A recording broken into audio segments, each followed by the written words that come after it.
상한 나의 맘 보시네. 주 나의 눈물 안에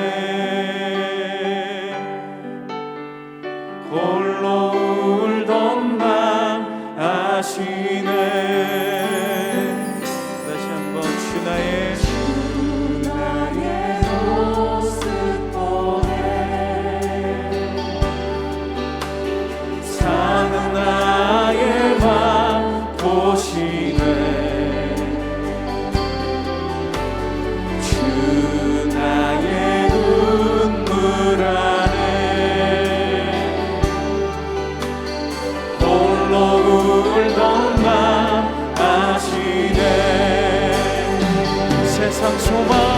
세상 소망 다 사라져가도 주의 사랑은 끝이 없으니 살아가는 이 모든 순간이 주 은혜임을 나는 믿네.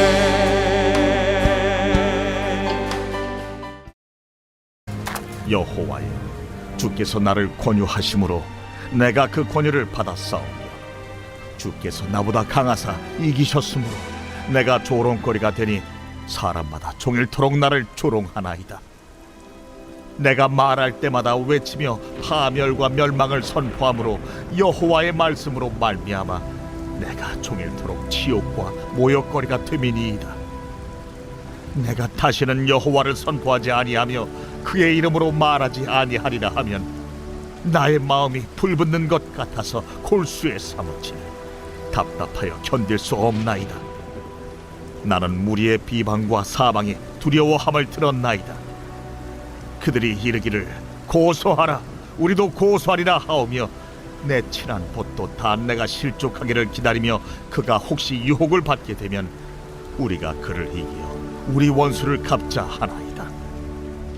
그러하오나 여호와는 두려운 용사 같으시며 나와 함께 하심으로 나를 박해하는 자들이 넘어지고 이기지 못할 것이오며 그들은 지혜롭게 행하지 못함으로 큰 치욕을 당하오리니 그 치욕은 길이 잊지 못할 것이니이다.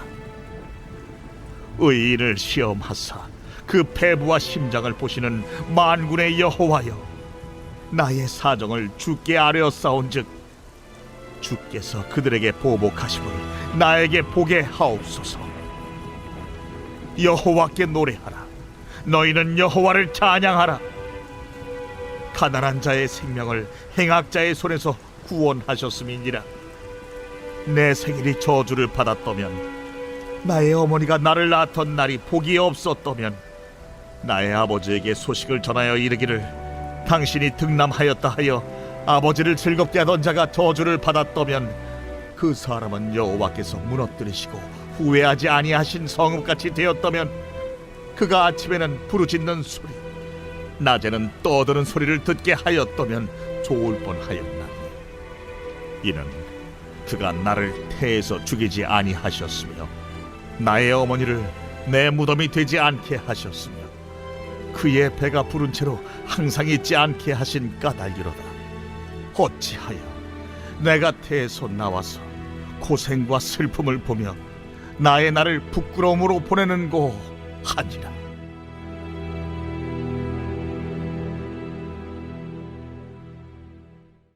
오늘도 새벽을 깨우며 주님 앞에 나오신 모든 성도님들을 환영하고 축복합니다. 오늘 설교의 제목은 예레미야의 탄식입니다. 우리가 시편을 보면 시편의 형식이 찬양시, 감사시, 지혜시도 있지만 시편에는 탄식시도 많이 있습니다. 시편의 기자들의 탄식하는 것을 보면 하나님, 나의 인생은 왜 이렇게 고달픕니까? 하나님, 나를 괴롭히는 원수들은 왜 가만히 두십니까? 왜 원수들은 힘이 셉니까? 왜 선한 사람들은 고통을 당합니까? 악한 사람들이 왜 잘 되는 것입니까? 세상은 왜 이렇습니까? 도대체 세상에 의라는 것이 있습니까? 원수놈들은 다 어떻게 되었으면 좋겠어요. 원수들을 저주하고 또 하나님에게까지 불평합니다. 우리는 이런 시편의 말씀을 읽을 때면 의문을 가집니다. 어떻게 하나님 앞에 불평할 수가 있지? 또 자신을 괴롭히는 대적들에 대해 하나님께 저렇게 적나라하게 표현하고 감히 하나님께 따지듯이 묻는 것이 맞는 건가? 하나님께 자신의 상황에 대해 단판 짓듯이 말하는 것이 정당한 것인가? 경건하지 못하는 것은 아닌가 하는 의문을 가질 때가 있습니다. 오늘 본문의 예레미야 선지자도 하나님 앞에 불평하고 심지어는 자신의 생일을 저주합니다. 왜냐하면 선지자는 하나님의 명령을 따라 19장에서 이스라엘 백성들을 도벳이라 불리는 흰놈의 골짜기를 데리고 가서 그들에게 임할 심판을 상징하는 행위로 가지고 간 토기를 깨뜨립니다. 그의 메시지는 이스라엘의 하나님이 이 민족과 이 도시에서 도자기가 산산이 조각이 나서 다시 고칠 수 없게 된 것처럼 하나님이 이 민족과 이 도시를 부서뜨릴 것이라고 이렇게 선언합니다. 또한 20장 1절과 6절에서 보면 성전의 감독인 밧수울의 귀에 예레미야가 한 예언들과 행동들에 대해서 전해집니다. 그리고 예레미야는 밧수울에게 잡혀 매를 맞고 착고에 채워주고 하룻밤 옥살이를 하고 다시는 나타나지 말라는 경고를 받고 쫓겨나게 됩니다. 이에 예레미야는 하나님께 탄식합니다. 그의 첫 번째 탄식은 하나님은 나를 속이셨습니다 입니다. 7절을 보면 여호와여 주께서 나를 권유하심으로 내가 그 권유를 받았사오며 주께서 나보다 강하사 이기셨으므로 내가 조롱거리가 되니 사람마다 종일토록 나를 조롱하나이다. 여기서 권유하다라는 말은 히브리 말로 파타이며 그 뜻은 꾀다, 유혹하다, 속이다입니다. 강하다라는 말은 압도하는 힘이며 난폭하게 제압하는 것입니다. 그러므로 하나님이 압도적으로 강하심으로 내가 그 유혹에 넘어간 것입니다. 즉 내가 선지자의 길에 들어서게 된 것은 나의 선택이 아니라 하나님 당신의 강압적인 요구에 의한 것이며 이로 인해 내가 종일 조롱거리가 되었나이다. 8절에 보면 내가 말할 때마다 외치며 파멸과 멸망을 선포함으로 여호와의 말씀으로 말미암아 내가 종일토록 치욕과 모욕거리가 됨이니이다. 선지자가 선포하는 메시지가 파멸과 멸망을 외치니 사람들에게 종일토록 치욕과 모욕거리가 되었다고 따지고 있는 것입니다.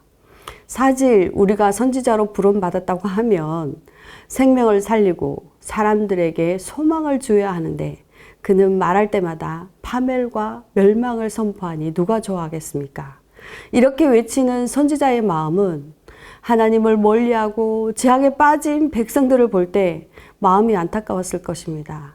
파멸과 멸망을 선포할 수밖에 없는 현실로 인해 더 마음이 아팠을 것이며 이 시기에 하필 자기가 선지자로서 멸망을 선포해야만 하는 자신이 너무 힘들었을 것입니다. 또한 이 백성의 죄악으로 인해 하나님은 멸망하기로 작정하신 것에 의해 마음이 더 아팠을 것입니다. 토기가 산산이 부서지도록 멸망을 선포한 선지자는 하나님의 뜻이 이 백성을 멸하기로 반드시 멸하기로 작정하셨으며 하나님의 뜻은 이루어질 것을 잘 알고 있었기에 더욱더 마음이 아팠을 것입니다.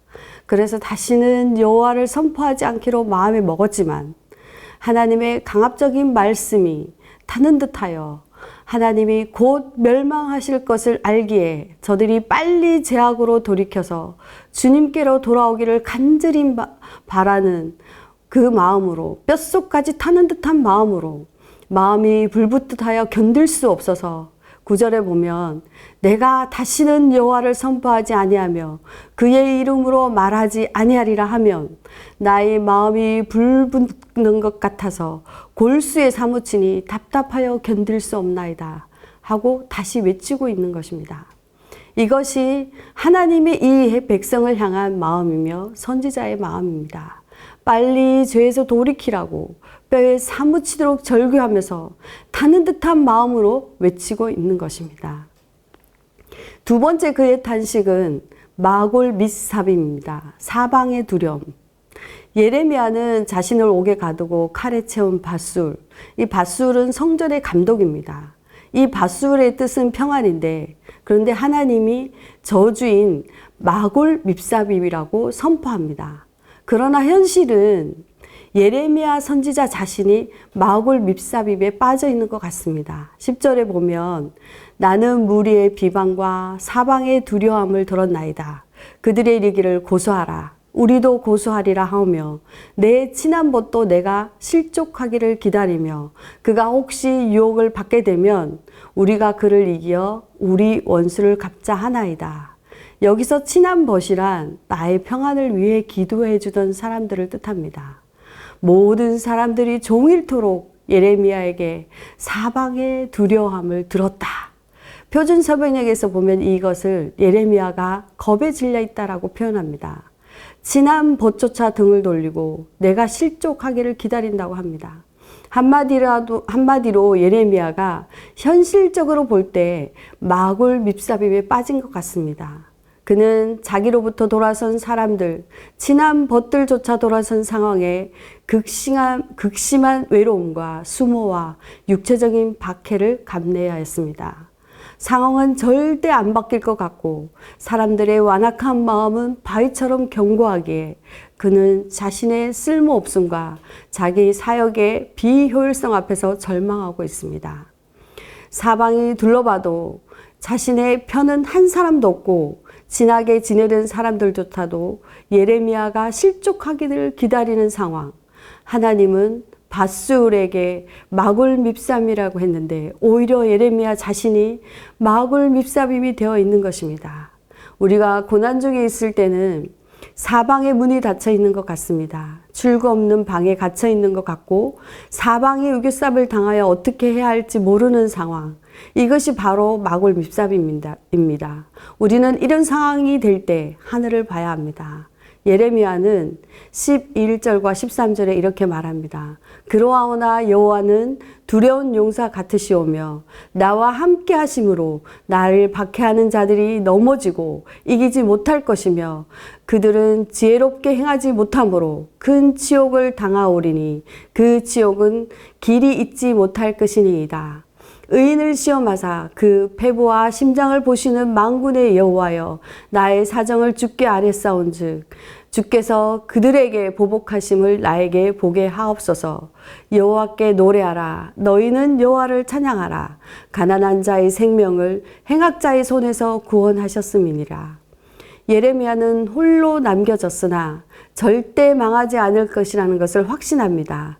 왜냐하면 여호와 하나님이 힘센 용사처럼 그를 박해하는 자를 넘어지게 하고 지혜롭게 행하지 못하게 하며 오히려 그들의 치욕을 당하게 될 것이며 의인을 시험하사 그 배부와 심장을 보시는 만군의 여호와께서 재판장이 되셔서 예레미야의 송사를 판결해 주시고 보복해 주실 것이기 때문입니다. 그래서 그는 여호와를 찬양합니다. 13절에 가난한 자는 세상에 기댈 곳이 없어서 하나님만을 찾는 사람들을 말합니다. 가난하고 억압받는 사람들을 악인들의 권세에서 구원하시는 공평하신 하나님을 찬양하라고 권면하고 있습니다. 그의 세 번째 탄식은 자신의 생일을 저주합니다. 14절에 보면 내 생일의 저주를 받았다면 나의 어머니가 나를 낳던 날에 복이 없었다면 예레미야는 그가 받아야 할 시련, 유혹, 괴로움과 고난, 분량이 너무나 많은 것을 받았습니다. 선지자로서 지금의 현실이 너무 힘이 들어 모든 것들이 목까지 차올랐습니다. 그래서 그는 이렇게 말합니다. 내가 태어난 날을 저주받았더라면, 나의 어머니가 나를 낳던 날에 저주받는 날이었다라면, 욥도 이런 비슷한 말을 고백한 적이 있습니다. 욥은 경건한 사람입니다. 우스라는 곳에 욥이라는 사람이 살고 있었는데 그 사람은 흠이 없고 정직하였으며 하나님을 경외하며 악에서 멀리한 사람이었다. 이것이 그의 경건이고 하나님의 평가였습니다. 그러나 그는 시련과 유혹, 어려움과 환난이 닥치자 점점 무너지기 시작합니다. 그는 그의 하나님께 그의 부모를 저주하는 데까지 이르게 됩니다. 예레미야도 이처럼 고백합니다. 이렇게 자기 생애를 저주한다는 것은 딱 죽고 싶다라는 다른 표현입니다. 우리는 언제 이런 말을 합니까? 자신이 열심히 한 것에 대해 이게 아닌데, 자신이 너무 스글퍼 보일 때, 스스로 맥이 다 빠진 것 같을 때, 아무것도 하고 싶지 않을 때, 무기력함을 느낄 때입니다. 예레미야는 이러한 영적 탈진과 무기력함에 빠져서 하나님 앞에 서 있는 것입니다. 선지자가 얼마나 고통스러웠으면 이런 말을 했을까요? 주님께 순종하며 주님과 함께 길을 간다는 것은 항상 기쁘고 즐거운 일만은 아닙니다. 오열하며 고통스러워하는 선지자를 하나님은 침묵하고 계십니다. 아마 이 침묵은 예레미야 선지자를 묵묵히 안아주시고 함께 아파하고 눈물을 흘리시는 것입니다. 결론적으로 예레미야의 탄식과 시편 기자들의 탄식은 여호와 하나님에 대한 전적인 신뢰에서 나오는 기도입니다. 우리의 삶은 업다운이 계속됩니다. 예수를 믿는다고 해서 고난이 없고 꽃길만을 걷게 되는 것은 아닙니다. 예레미야 선지자의 삶은 우리의 삶과 너무나 닮아 있습니다. 그가 어떤 어려움이 있어도 굳건하게 선지자의 길을 걸어간 것이 아니라 힘들면 힘들다고 하나님께 따집니다. 하나님이 나를 속이셨습니다. 하나님 때문에 내가 이렇게 종일 조롱거리가 되었습니다.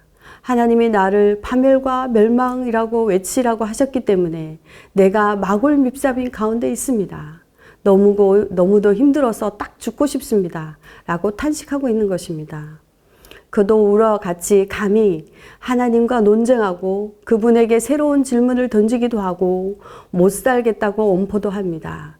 그러나 예레미야는 하나님의 뜻이 무엇인지를 확신하고 있었기에 힘들지만 믿음으로 제약으로 달려가는 그들에게 외칩니다. 빨리 주님께 돌이키라고. 이 민족의 멸망 앞에 타는 듯한 마음으로 맺히고 있는 것입니다. 9절에 다시 한번 보면 내가 다시는 여호와를 선포하지 아니하면 그의 이름으로 말하지 아니하리라 하면 나의 마음이 불붙는 것 같아서 골수에 사무치니 답답하여 견딜 수 없나이다. 우리가 예수를 믿는다는 것은 정말 십자가 짐 같은 고난입니다. 왜냐하면 우리 주님이 가신 길이기 때문입니다. 우리를 사랑하시는 하나님은 사랑의 하나님이시지만 공의의 하나님도 되시기에 이스라엘의 죄악을 그냥 두고 보실 수 없었습니다. 그래서 선지자를 통해 멸망을 선포합니다. 죄악을 그냥 두고 보실 수 없었기에 당신의 아들을 이 땅에 보내셔서 십자가에서 죽이셨습니다. 그렇게 사랑했던 제자들이 배반하여 홀로 십자가의 고통을 감당했던 예수님이 사방의 두려움, 십자가에서 죽으심으로 지옥과 같은 사방의 두려움, 마골 밉상 가운데 있었습니다. 정말 너무 힘들어서 차라리 태어나지 않았으면 하는 절규의 선지자의 외침이 십자가를 지시면서 너무나 고통스러워 나의 하나님 어찌하여 나를 버리시나이까 외치셨지만 기꺼이 십자가를 지시고 우리를 구원하신 예수님처럼 멸망을 선포하며 하나님의 뜻을 전해야 하는 것이 선지자의 길이며 우리가 걸어가야 할 십자가의 길입니다. 선지자가 타는 듯한 마음으로 하나님의 말씀을 선포했듯이 우리 또한 예수님을 전해보지만 세상은 듣지 않습니다. 외면하고 우리를 배신하고 우리가 넘어지기를 원하고 왜 꼭 너희들만 그렇게 십자가를 고집하느냐고 조롱하기도 합니다. 그러나 십자가만이 길이요 진리요 생명이기에 타는 듯한 마음으로 예수님을 전해야 합니다. 아직도 저 어둠 가운데 마골 밉삭인 가운데 있지만 깨닫지 못하는 저들에게 복음을 외쳐야 하는 것입니다. 이 길이 외롭고 힘들고 좁은 길이고 십자가의 길이지만 우리가 기꺼이 이 길을 가는 것은 우리 주님이 걸어가신 길이기에 세상 끝날까지 우리와 함께 하신다는 약속의 말씀을 믿기에 이 길을 걸어가는 것입니다. 지금 낙심되십니까? 십자가가 무거우십니까? 혼자서 사방의 두려움 가운데 계십니까? 가난한 자의 생명을 행악자의 손에서 구원하시는 예수님만을 찬양하며 최후 승리를 믿으며 십자가의 길을 걸어갑시다. 다 같이 기도 제목을 읽겠습니다. 우리 마음에 주의 말씀을 전하지 않고는 견딜 수 없는 마음을 주셔서 언제나 복음을 전하며 살게 하소서. 마골 밉사김과 같은 고난과 어려움이 있을 때 가난한 자의 생명을 행악자의 손에서 구원하시는 주님으로 인해 승리하게 하소서. 우리의 연약한 마음을 아시는 하나님께 우리의 상한 마음들을 숨김없이 아뢰며 믿음의 길을 걸어가게 하소서. 다 같이 기도드리시겠습니다.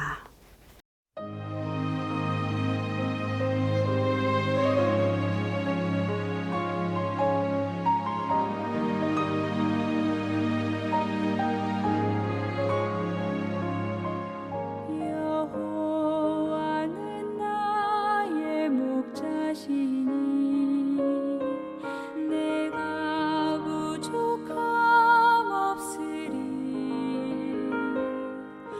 푸른 초장에 누이시며 나를 쉴 만한 물가로 오 주께서 인도하네. 내가 음침한 골짜기라도 두려워하지 않음은 주께서 나와 함께 하시니